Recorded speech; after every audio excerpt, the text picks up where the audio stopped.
Hi there, this is Dave Blake, and I'm here with Hannah, the dog, and this is my community involvement action, whatever you have video.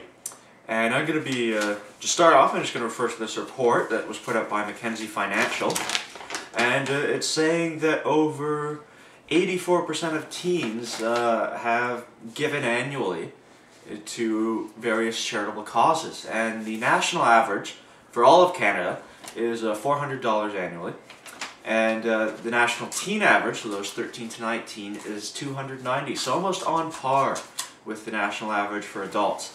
And I think that's a very hopeful thing to read, and a very pleasant thing to read, because it shows that youth are getting out there and getting involved. And this relates back to my video answering Justin's question, because there is youth are being involved in politics, and they have been saying that they want to be involved, and they have been saying that they want to have their voices heard. And my community action is actually something that's been going on for the past 5 years when I was in grade 10.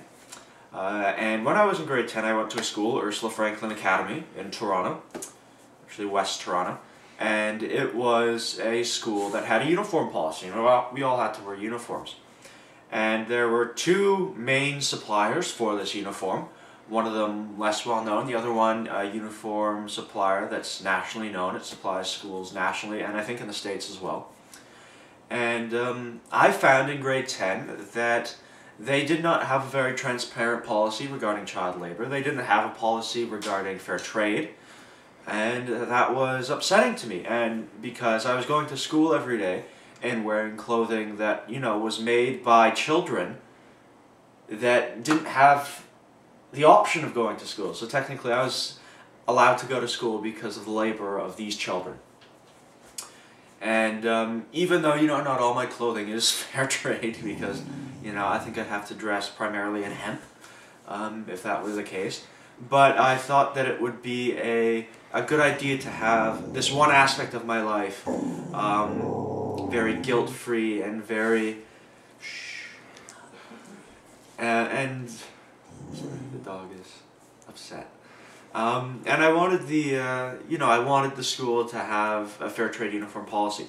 So I started something called the Ursula Franklin Students Uniform Association. And that's a not-for-profit business whose clothing, or whose uniforms that are sold to the school, are completely fair trade. They're guaranteed to be fair trade.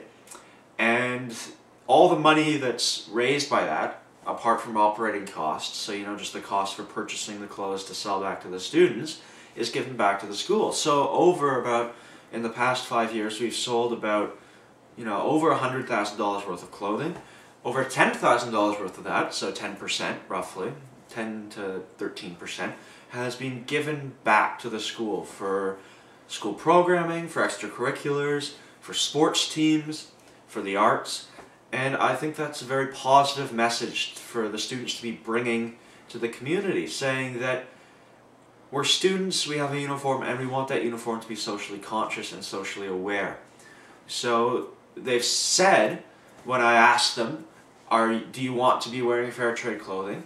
They said resoundingly yes, and it's actually shifted from the national chain of uniform suppliers to the Student Uniform Association, where the majority of students will buy their uniform there.